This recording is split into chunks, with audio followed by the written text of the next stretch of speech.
এবার জাতিসংঘকে জম্মু এবং কাশ্মীর থেকে বেরিয়ে যেতে বলল ভারত। কারণটা কি? হঠাৎ করে জাতিসংঘের উপর কেন ভারতবর্ষ ক্ষুব্ধ হয়ে গেল? সবকিছুই আলোচনা করব আজকের এই ভিডিওতে। জাতিসংঘের একটি অফিস, সেই অফিসটি হলো ইউএনএমওজিআইপি। এই সেক্টরের অফিস কিন্তু জম্মু এবং কাশ্মীরে দীর্ঘদিন ধরে ভারতবর্ষে ছিল। জাতিসংঘ এই অফিসটিকে কেন করেছিল? এদের কাজ ছিল পার্টিকুলারলি এলওসি অঞ্চলে যদি কোনো রকম অশান্তকর ঘটনা ঘটে সেই পুরো ঘটনার মনিটরিং করা এবং মনিটরিং করে এই পুরো ঘটনাটিকে জাতিসংঘের হেড অফিস অবধি পৌঁছে দেওয়া। এই পুরো অফিসটির নাম ছিল United nation military observer group in India.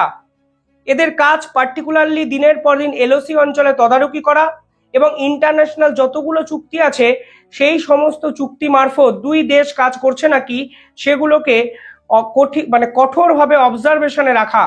যদি কেউ এখানে চুক্তি ভায়োলেট করত তাহলে জাতিসংঘের মতো অফিসে পুরো বিষয়টিকে কিন্তু জবাবদিহি করতে হতো পাকিস্তান এবং ভারতকে। এই মুহূর্তে দাঁড়িয়ে এই অফিসটি সত্যিই কি প্রয়োজনীয়তা ছিল? এই প্রশ্ন তুলেছে ভারত এবং সরাসরি জাতিসংঘকে তারা বলে দিয়েছে ইমিডিয়েটলি যেন ভারতবর্ষের জম্মু এবং কাশ্মীর থেকে এই অফিসটিকে বন্ধ করে জাতিসংঘ বেরিয়ে যায়।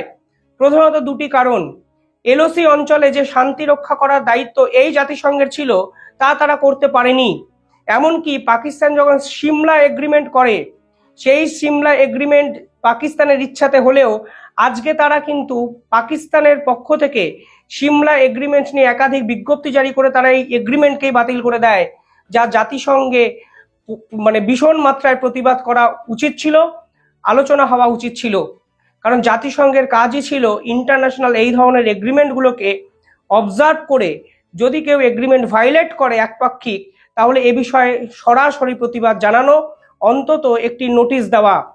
ভারতবর্ষ সরাসরি প্রশ্ন করেছে দিনের পর দিন এই যে জাতিসংঘের ইউএনএমওজিআইপি এই সেক্টর এই অফিসটি যে কাশ্মীরে বসিয়ে দেওয়া হলো তারা অ্যাকচুয়ালি করেছেটা কি?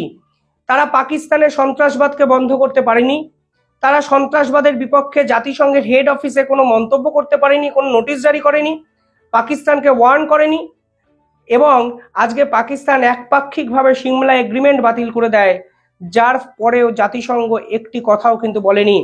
ফলে অবশেষে ভারতবর্ষের করা অ্যাকশন এবং সরাসরি তারা জাতিসংঘের অফিস জম্মু এবং কাশ্মীরে বন্ধ করে দিতে বলল, যা নিঃসন্দেহে নজিরবিহীন এক পদক্ষেপ ভারতের পক্ষ থেকে।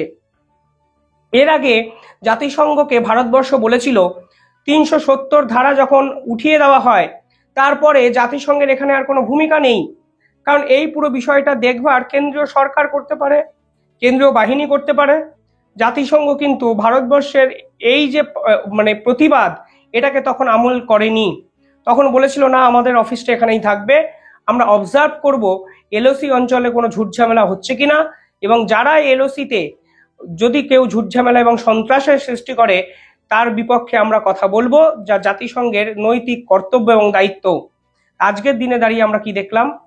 আজকের দিনে দাঁড়িয়ে দেখলাম পাকিস্তান দিনের পর দিন সন্ত্রাসবাদকে প্রমোট করতে গিয়ে ভারতবর্ষকে অশান্ত করা ছক কষে নিরীহ হিন্দু কিছু পর্যটককে মেরে চলে গেল, যা ভারতবর্ষের কাছে লজ্জার, পাকিস্তানের কাছে অনেক বড় দায়িত্ব এবং দায়বদ্ধতা গোটা বিশ্বকে জবাবদিহি করার। পাকিস্তান কিন্তু কোনো জবাব এখনো অবধি দেয়নি, তারা ঘটনার দায় ঝেড়ে ফেলেছে। 1949 সালে কাশ্মীরের এই জম্মু অঞ্চলে জাতিসংঘের পক্ষ থেকে এই অফিসটি কিন্তু খোলা হয়।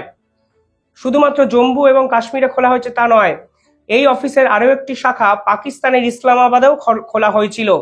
প্রধানত স্বাধীনতার পর বা স্বাধীনতার সময় যে চুক্তিগুলো হয়েছিল জাতিসংঘের দায়িত্ব ছিল দুই দেশে দুই অফিসে বসে এই চুক্তি নিয়ে যদি মতানৈক্য হয় তার পুরো বিষয়টার মীমাংসা করা এবং দুই দেশের এলওসি অঞ্চলে বর্ডার এরিয়াতে শান্তি স্থাপন করা। যদি কেউ সিজফায়ার এগ্রিমেন্ট ভাঙে তাহলে জাতিসংঘের প্রতিবাদ করতে হতো, যদি কেউ সীমান্ত চুক্তি ভাঙে তাহলে জাতিসংঘকে প্রতিবাদ করতে হতো। কিন্তু আমরা কি দেখলাম? আজকের দিনে দাঁড়িয়ে জাতিসংঘের ভূমিকা কার্যত শূন্যতে গিয়ে পৌঁছেছে। উল্টো দিকে জাতিসংঘে ভারত যেরকম ভাবে কড়া ভাষণে পাকিস্তানকে আন্তর্জাতিক কোর্টে নিয়ে যাওয়ার হুমকি বা হুঁশিয়ারি দিয়েছে তাও কিন্তু নিঃসন্দেহে নজিরবিহীন। অর্থাৎ জাতিসংঘের এই প্রয়োজনীয়তা যে ভারতের কাছে ফুরিয়ে গেছে তা ভারত সরকারের পক্ষ থেকে ফের একবার কিন্তু প্রমাণ করে দেওয়া হলো। শুধু তাই নয়, 1949-এর পর 1972 সালে হওয়া সিমলা এগ্রিমেন্ট, যা এক ঐতিহাসিক চুক্তি, যা ইন্দিরা গান্ধী ভারতবর্ষের প্রধানমন্ত্রী থাকাকালীন করেছিলেন, সেই ইন্দিরা গান্ধীর করে যাওয়া 1972 সালে চুক্তি পাকিস্তান সরাসরি প্রেস রিলিজ করে বাতিল করে দিয়েছে।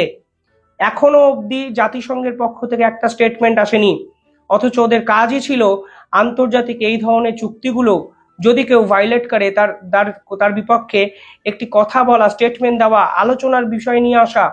তারা কিন্তু করতে পারেনি। আর ভারতবর্ষ বুঝিয়ে দিয়েছে, আপনারা করতে পারেননি, আমাদের আর যায় আসে না, আপনাদের অফিস দয়া করে ঝাঁপ বন্ধ করুন, ঘরের ছেলে ঘরে ফিরে যান, দেশে ফিরে যান। এর আগেও এই 2019 সালে যখন আর্টিকেল 370 অবলুপ্তিকরণ হয় কাশ্মীর থেকে, তখনও ভারতবর্ষ কিন্তু জাতিসংঘকে বলেছিল যে আপনাদের আর প্রয়োজন নেই। কিন্তু কোনো ক্ষেত্রেই ভারতবর্ষের এই আবেদনে কিন্তু সাড়া দেয়নি জাতিসংঘ। এবার ফের ভারত সরকার যেরকম কড়া একটা অ্যাটাকিং মোডে গেছে, ঠিক সেখানে জাতিসংঘের আর কিছু করার আছে বলে মনে হয় না। দিনের পর দিন এই জাতিসংঘতে দাঁড়িয়ে কাশ্মীরের ইস্যু নিয়ে পাকিস্তান সরকার হাওয়া গরম করেছে। পাকিস্তান চায় না এই অফিস যেন বন্ধ হয়ে যায়, তাহলে তারা এই কাশ্মীর টপিকটিকে ইন্টারন্যাশনাল ইস্যু করতে পারবে না। তারা গোটা বিশ্বকে বোঝাতে পারবে না ভারতবর্ষ অবৈধভাবে কাশ্মীরকে দখল করে রেখেছে। তাই তারা মিথ্যে তথ্য দিয়ে, মন গড়া গল্প দিয়ে, 13 লক্ষ সেনাবাহিনীর মিথ্যে কথা বলে জাতিসংঘতে কাশ্মীর ইস্যুটি দিনের পর দিন বাঁচিয়ে রেখেছে। ইউনাইটেড নেশন সিকিউরিটি কাউন্সিলের একাধিক বক্তৃতায় পাকিস্তানের স্বরাষ্ট্রমন্ত্রী, পাকিস্তানের অ্যাম্বাসেডর, পাকিস্তানের প্রাইম মিনিস্টার সবাই গিয়ে একটাই কথা, কাশ্মীর কাশ্মীর কাশ্মীর। সেই কাশ্মীরের ইস্যুটা আর জাতিসংঘের মতো একটি জায়গায় গিয়ে এক জলভাতের মতো টপিকে পরিণত হয়েছে এবং জাতিসংঘ দিনের পর দিন সেগুলোকে অ্যালাউ করেছে, প্রমোট করেছে। কিছুদিন আগে আমি একটি ভিডিও বানিয়েছিলাম, সেখানে বলেছিলাম জাতিসংঘের প্রধান ভল্টার টার্ক তিনি সরাসরি কাশ্মীর ইস্যু নিয়ে একাধিক কথাবার্তা বলেছেন। পাল্টা ভারতের বিদেশমন্ত্রী ডক্টর জয়শঙ্কর বলেছিলেন কাশ্মীরে তো গণতন্ত্র আছে, না হলে মানুষ ভোট দিল কিভাবে? ভোটাধিকার সিস্টেমের মাধ্যমে সরকার নির্বাচিত হয়েছিল এই কাশ্মীরে, অথচ ওয়েস্টার্ন কান্ট্রিজ, জাতিসংঘ কিংবা পাকিস্তান একত্রে মিলে দিনের পর দিন এই কাশ্মীর ইস্যুতে ভারতকে কোণঠাসা করার চেষ্টা ওই জাতিসংঘে বসে কিন্তু হয়েছিল। দিনের পর দিন কাশ্মীরকে নিয়ে বক্তৃতা দেওয়ার সুযোগ এই জাতিসংঘ কিন্তু করে দিয়েছে পাকিস্তানকে। এমনকি ভারতবর্ষে যে দীর্ঘদিনের দাবি জাতিসংঘের যে কাঠামো, সেই স্ট্রাকচার যে চেঞ্জ করা, তাও কিন্তু পাত্তা দিচ্ছে না জাতিসংঘ। এই মুহূর্তে জাতিসংঘের পার্মানেন্ট মেম্বার 5 জন, যারা ভেটো জারি করতে পারেন, যারা ঠিক করতে পারেন কোন বিষয়ে জাতিসংঘ রিয়াক্ট করবে, তারা রেজলিউশন আনতে পারেন, কোনো এক অজ্ঞাত কারণে ভারতবর্ষকে আজও দূরে সরিয়ে রাখা হয়েছে পার্মানেন্ট মেম্বার হওয়া থেকে। বোঝা যাচ্ছে স্পষ্ট, যদি ভারতবর্ষ পার্মানেন্ট মেম্বার হয়ে যায় তাহলে গোটা বিশ্বের অনেকেরই পোল খুলতে পারে। তবে কি হতে পারে আজকের দিনে আর আলোচনার জায়গায় নেই। জাতিসংঘের অফিস বন্ধ করতে হবে কাশ্মীরকে, বেরিয়ে যেতে হবে ভারত থেকে। যার কোনো ভূমিকাই নেই, তার প্রয়োজন ভারতেরও নেই। আজ ভারতের পক্ষ থেকে পরিষ্কার জানিয়ে দেওয়া হলো জাতিসংঘকে। কিভাবে দেখছেন আপনারা এই সিদ্ধান্ত, কমেন্টে জানাবেন।